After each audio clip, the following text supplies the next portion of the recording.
illustrious guest of honor. For the front, salute!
Divine Holiness, Param Pujya Acharya Swamishree.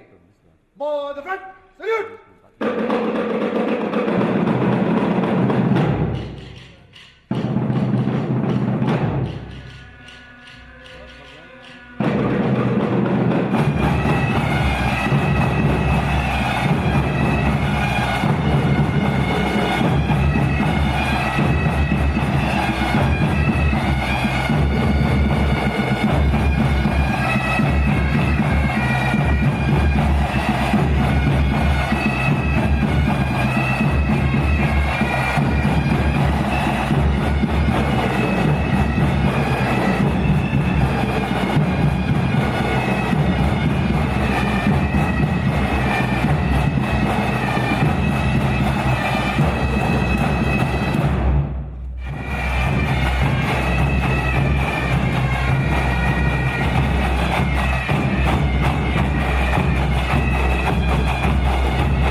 We are very proud.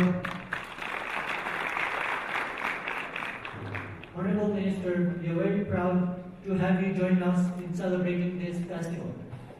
Sri Maharaj Shashtipurti Mahotsav is a 5-day festival organized to celebrate the 60th anniversary of our first temple, which was built in 1952.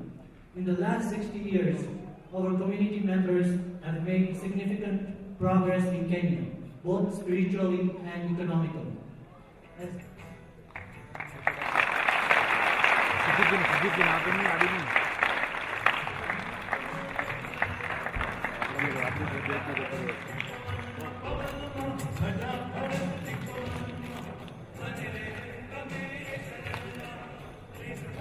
I would now like to request Mr. Charles and Acharya to call in.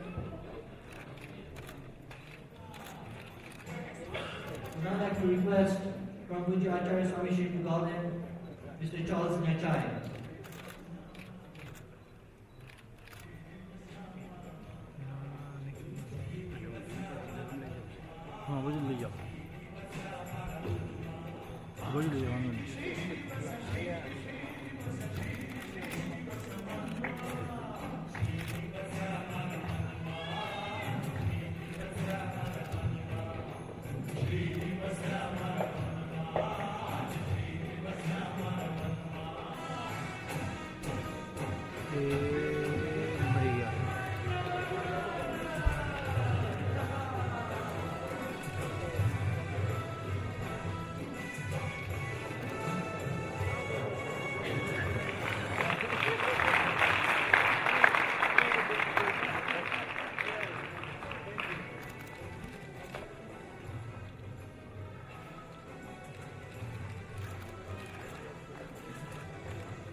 His Divine Holiness Acharya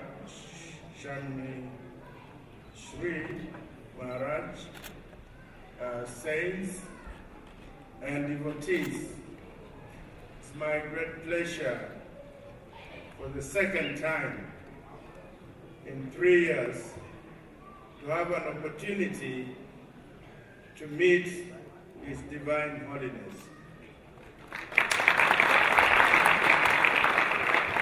And this year being an election year in Kenya, and for me to be blessed by His Holiness brings good luck to me, I hope, as I move forward to stand for the seat of governor in Trans Nzoia. So having been blessed by His Divine Holiness, I am almost sure that people in my county are going to vote me in as the governor.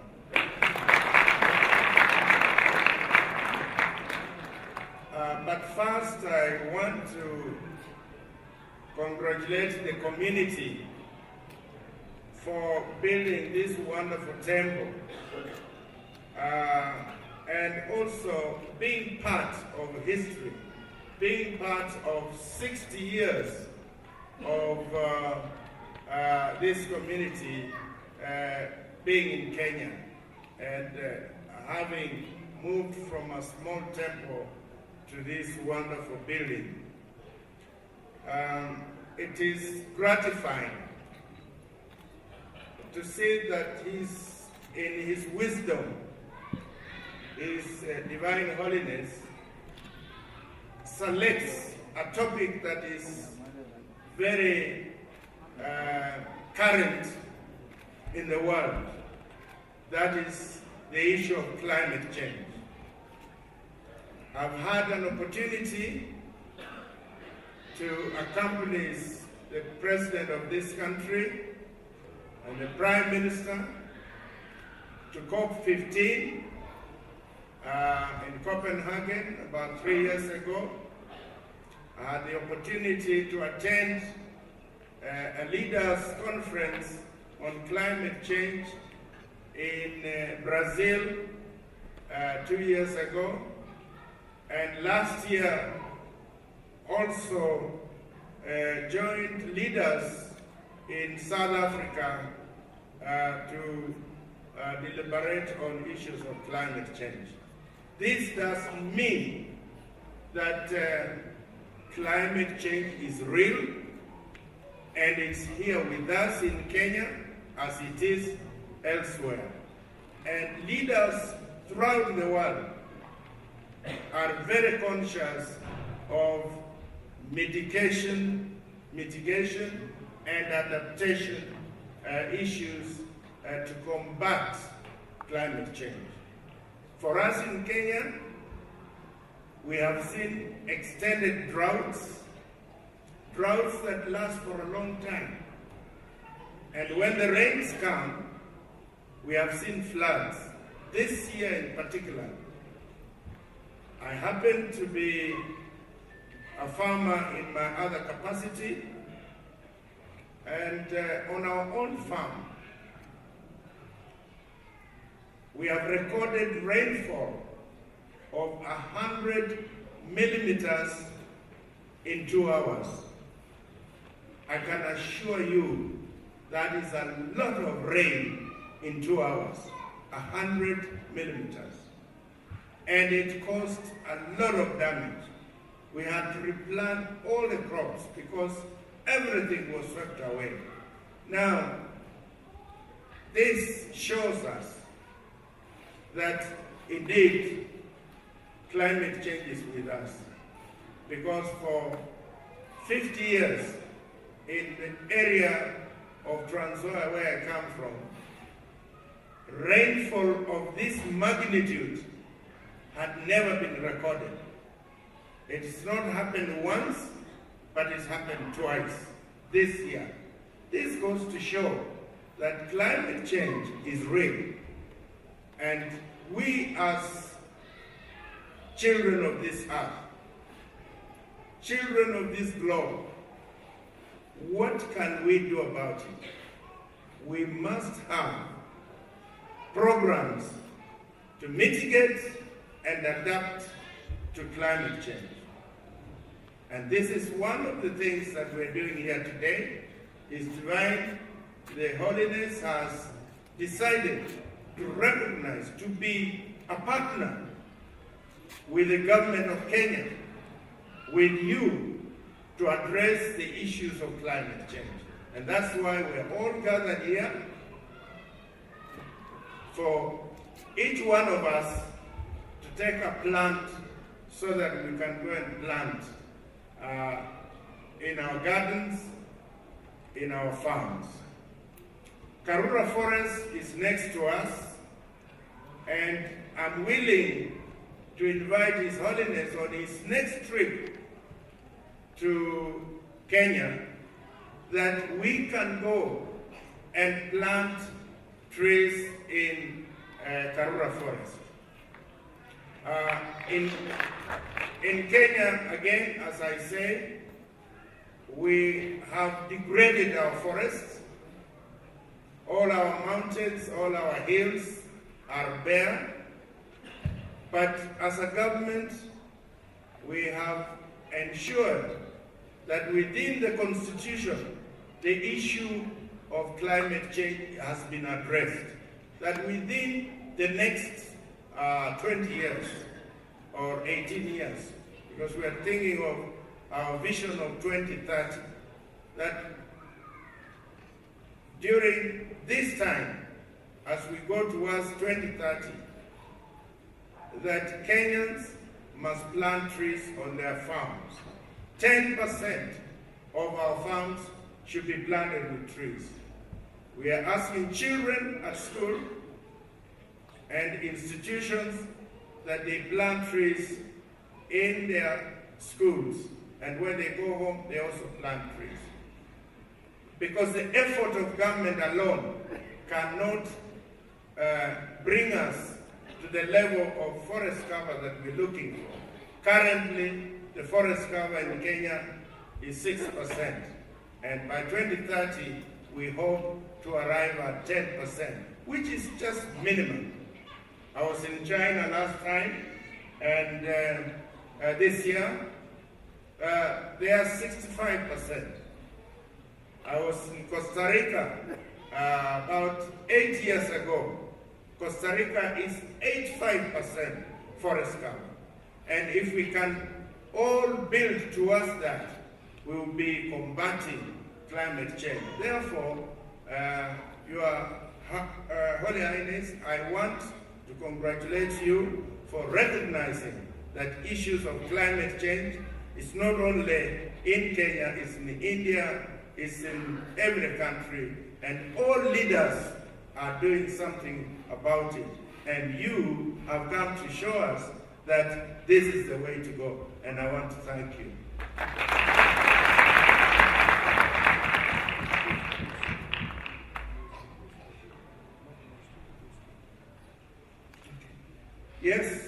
Yes, Your Divine Holiness, I am corrected by my colleague here to say that actually you are ready to plant trees in Karura this time round, and I'm going to make sure that I liaise with the council to make sure that this is done, and I'll put a day for this.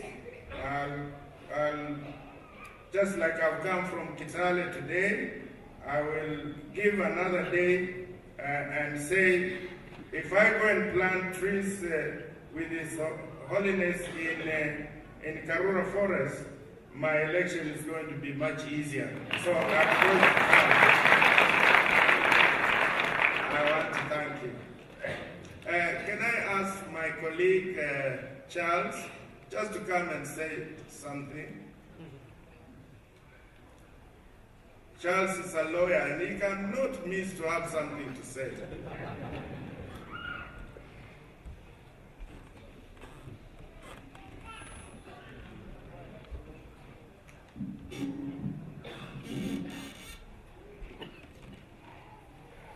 Thank you very much, Honorable Minister.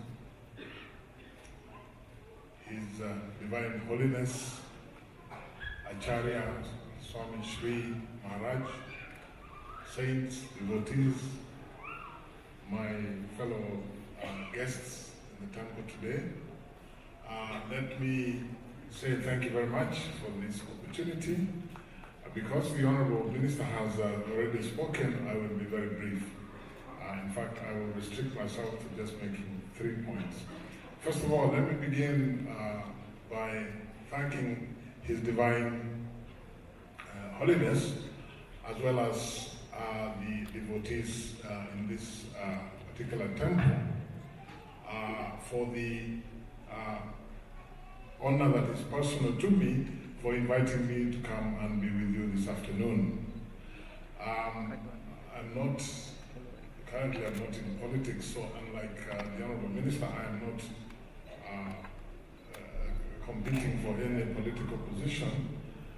That said, I too am greatly appreciative of the personal blessing from His Divine Holiness, because as I'm sure most of you will appreciate, fate has cast upon me a job that is not too easy, and therefore when I get the personal blessing from His Divine Holiness, I will also go into the year 2013, which I expect to be probably even more difficult than the last 2 years, but I will be able to approach it with confidence, knowing that I'm doing so with this blessing. So I thank you very much.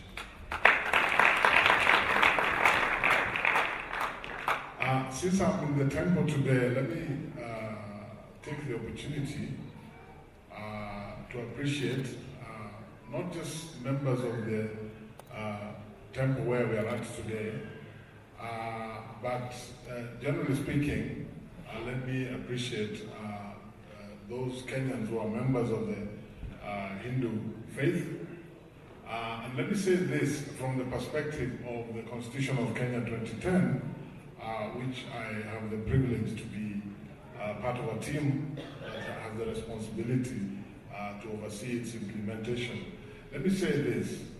I want to encourage all of you to remember that the Constitution of Kenya 2010 is a constitution for all Kenyans. All Kenyans includes you who are here. All Kenyans include all members of the Hindu faith. All Kenyans include people who are descended from the various communities that make up Kenya. Because when we say in the Constitution, in the preamble to the Constitution, we the people means every single person in this country. So I want to encourage you as members of the Hindu community to be able to, with confidence, alongside all other Kenyans, to be able to not only do your part to ensure that the Constitution is implemented for the benefit of all Kenyans, but also to be able to take the benefits that are given to you as Kenyans in whatever capacity you're in, and particularly bearing in mind that this is a constitution that seeks to ensure that those who are numerically minorities in Kenya are able to enjoy the benefits of the constitution and the new constitutional dispensation in exactly the same way as those who form part of the majority communities.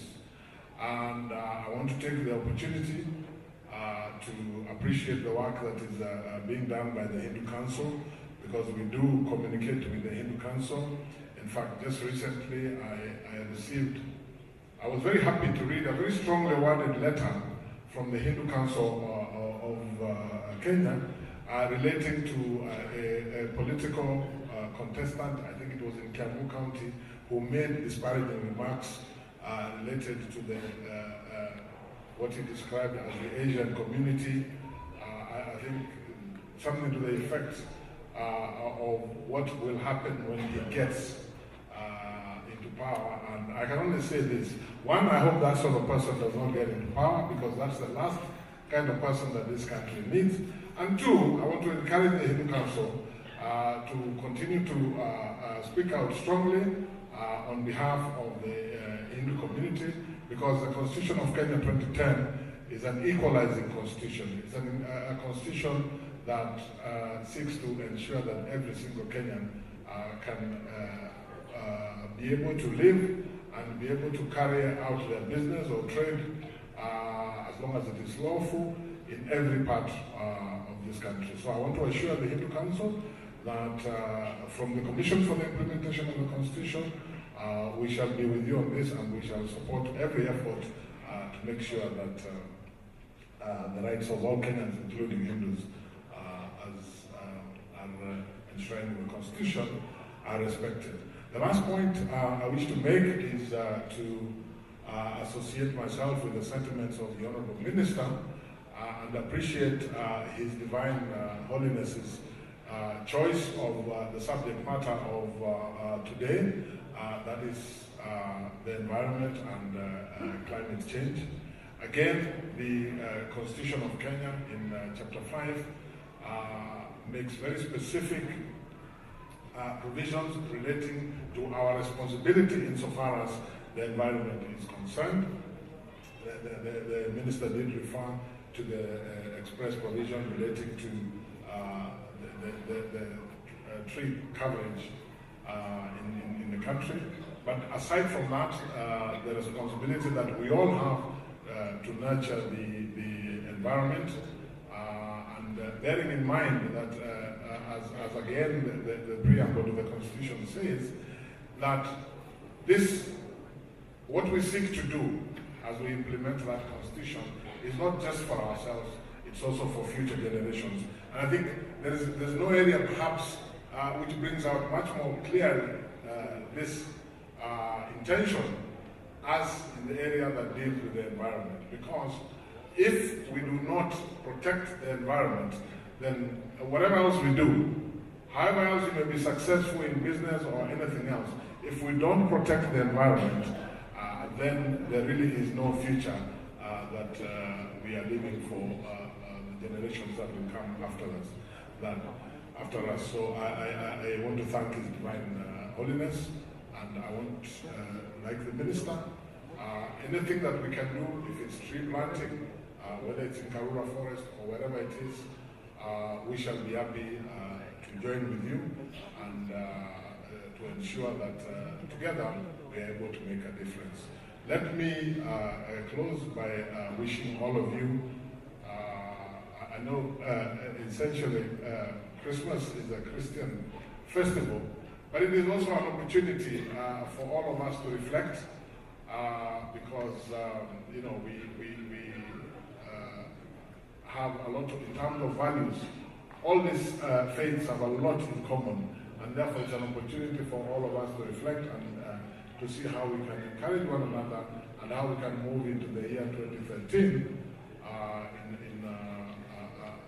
in a spirit that can only benefit this country. I close by respectfully asking His Divine Holiness to continue to pray for this country, particularly in the year 2013. I think we all know what happened with the elections of 2007. It is not something that we would like to see again, and therefore each one of us has a responsibility, right from prayer to the way that we behave and conduct ourselves, to ensure that that is something that we have put behind us. I thank you all, and God bless you.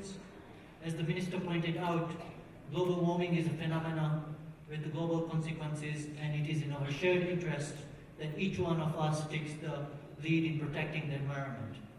We wish the Minister the the best of luck in his future political ambitions and pray for Kenya to successfully move towards Vision 2030. I would also like to thank members of Hindu Council of Kenya and GYAN members.